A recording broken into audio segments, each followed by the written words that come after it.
అమ్మవారి అభిషేకం ప్రారంభమైందనుకోండి, కామాక్షి అభిషేకం ఒక అద్భుతం. ఎందుకని అంటే మీకు అప్పటి వరకు ఒకలా కనపడుతుంది కామాక్షి. పసుపు నీళ్లు పోస్తారు ఆవిడ మీద.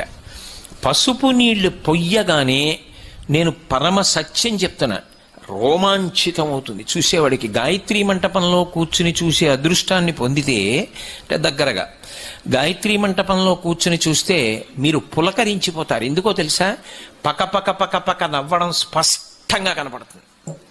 అప్పటి వరకు కనపడదు.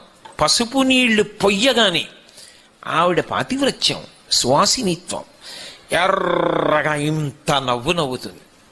అసలు నేను మీతో ఒక సత్యం చెప్తున్నాను, ఆవిడ ఇప్పటికీ కళ్ళు తిప్పుతుంది.